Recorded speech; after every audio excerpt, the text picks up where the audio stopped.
Hello friends, welcome in my YouTube channel KDK Codes. So we are here to study about the programming languages. So now let's we start. Here we are study about all different computer languages like C, C++, Java, Python, etc. So just we start now. So firstly we are talking about what is computer languages. What is computer languages? Computer languages which is used to communicate with the computer is known as computer language.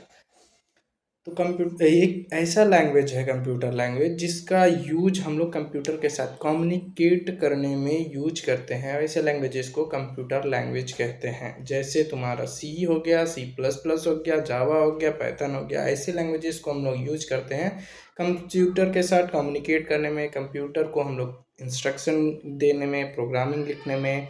Programming हम लोग use क्यों करते हैं? ताकि हम लोग computer को instruction दे सकते हैं। प्रोग्रामिंग का डिफिनीशन ही यही होता है, program is a set of instruction. So हम लोग इंस्ट्रक्शन देने में यूज करते हैं प्रोग्रामिंग लैंग्वेज को। What are the distinct types of computer language? Computer language कितने टाइप्स के होते हैं? So now we see there are two types of computer languages. Firstly is low level language and second is high level language. Now let's start with what is low level language. Low level language have also two types. First is machine language and second is assembly language. Now we are talk what is machine language.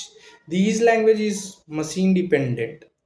Machine language जो होता है वो totally machine पे dependent होता है। मतलब जो भी मशीन है वो स्पेसिफिक लैंग्वेज उसी मशीन के लिए है, इसलिए बोला गया है machine language totally machine dependent होती है।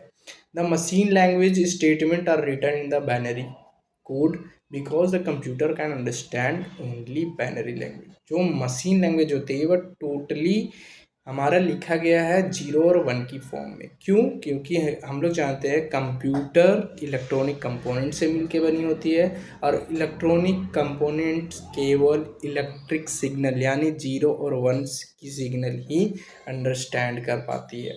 तो हमें अगर कंप्यूटर को इंस्ट्रक्शन देना है, कंप्यूटर पे प्रोग्राम लिखना है, उसको कोई टास्क करने के लिए हमें उसे बोलना है, तो हमें 0 और 1 की भाषा में उसे बोलनी होगी। तो वो भाषा क्या होती है? मशीन लैंग्वेज होती है। And second is assembly language. Assembly language introduce क्यों हुई? असेंबली लैंग्वेज इंट्रोड्यूस इसलिए हुई क्योंकि हम लोग कंप्यूटर को इंस्ट्रक्शन देने के लिए मशीन लैंग्वेज को यूज करते थे, जो कि हमें उतनी अच्छी से समझ नहीं आती थी। हमें लार्ज नंबर ऑफ प्रोग्राम लिखने के लिए थोड़ी कॉम्प्लेक्सिटी फेस करनी पड़ती थी। उसको सॉल्व करने के लिए असेंबली लैंग्वेज को इंट्रोड्यूस किया गया। असेंबली लैंग्वेज क्या होती है? Assembly language contain human readable notation. Assembly language human readable notation को कंटेन करती है, जिसे निमोनिक्स कहते हैं। वैसे निमोनिक्स वैसे वर्ड होते हैं जो ह्यूमन बहुत इजीली से उसको अंडरस्टैंड कर सकते हैं, जो कि हमें प्रोग्रामिंग लिखने में थोड़ा इजी हुआ। मशीन लैंग्वेज के कंपेयर में हमें असेंबली लैंग्वेज से लिखने प्रोग्रामिंग इजी हुआ, जो कि further converted into machine level language by using assembler. और ये जो असेंबली लैंग्वेज है उसको कन्वर्ट करने की ज़रूरत पड़ी मशीन लेवल लैंग्वेज में। क्यों? क्योंकि हम अभी बात किए हैं कि कंप्यूटर इलेक्ट्रॉनिक कंपोनेंट से मिलके बनी होती, तो वो केवल और केवल इलेक्ट्रिक सिग्नल यानी 0 और 1 की भाषा ही समझ पाती है। बट हम यहाँ प्रोग्रामिंग लिख रहे हैं, इंस्ट्रक्शन जो दे रहे हैं कंप्यूटर को असेंबली लैंग्वेज में दे रहे हैं, जो कि निमोनिक्स है, यानी ह्यूमन का अंडरस्टैंड कर सकते हैं, उसको कंप्यूटर कैसे अंडरस्टैंड करेगा? सो ये जो असेंबली लैंग्वेज में जो हम लोग इंस्ट्रक्शन कंप्यूटर को लिखे हैं उसको असेंबलर के थ्रू कन्वर्ट किया जाता है मशीन लेवल लैंग्वेज में, यानी 0 और 1 की फॉर्म में सिग्नल में, ताकि कंप्यूटर उस इंस्ट्रक्शन को एग्जीक्यूट करे और जो भी टास्क दिया है प्रोग्रामर और यूजर उसको वो फुलफिल कर सके।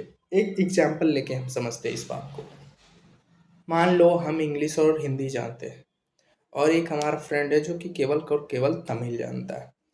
तो बीच में अगर हम लोग का कॉन्वर्सेशन होगी तो हम तमिल भाषा नहीं जानेंगे, तमिल का जो फ्रेंड रहेगा वो हमारी भाषा नहीं समझेगा। तो हमारी भाषा और उसकी भाषा दोनों को समझने वाला एक ऐसा इंसान होना चाहिए जो हमारी भाषा समझ के उसको बता दे, उसकी भाषा समझ के हमें बता दे। तो बीच में एक कन्वर्टर यानी ट्रांसलेटर का ज़रूरत पड़ेगा, जो कि दोनों भाषा जानता हो और कन्वर्ट करके मेरी भाषा उसे समझा दे, उसकी भाषा मुझे समझा दे। इसी तरह असेंबली लैंग्वेज को हम लोग इजीली समझ सकते हैं, जो कि कंप्यूटर नहीं समझ सकता। तो असेंबली लैंग्वेज को असेंबलर के थ्रू हमारी लैंग्वेज से मशीन लेवल लैंग्वेज में यानी 0 और 1 की फॉर्म में कन्वर्ट करता है कौन? असेंबलर, ताकि कंप्यूटर आसानी से समझ सके। नेक्स्ट हम लोग देखते हैं हाई लेवल लैंग्वेज। तो हाई लेवल लैंग्वेज क्या होती है? High level language is eyes like human language. High level language human language के जैसी होती है, यानी ह्यूमन जैसे इंग्लिश वर्ड यूज करते हैं, भाषा अपने यूज करते हैं, वैसे लैंग्वेज होती है high level language. That is written in English like a word which is easily understandable by the programmer और यूजर, जो कि बहुत ही इजीली वे में अंडरस्टैंडेबल होती है प्रोग्रामर के लिए और यूजर के लिए। But remember one thing, computer इसे इजीली अंडरस्टैंड नहीं कर सकता। इसे फर्दर कन्वर्ट करने की ज़रूरत है, किसमें? मशीन लेवल लैंग्वेज में 0 और 1 की फॉर्म में कन्वर्ट करने की ज़रूरत है। इसीलिए इसमें भी एक या तो कन्वर्टर का ज़रूरत है, जिसे हम लोग कंपाइलर बोलते हैं, इंटरप्रेटर बोलते हैं, उधर हम लोग असेंबलर बोल रहे थे असेंबली लैंग्वेज में।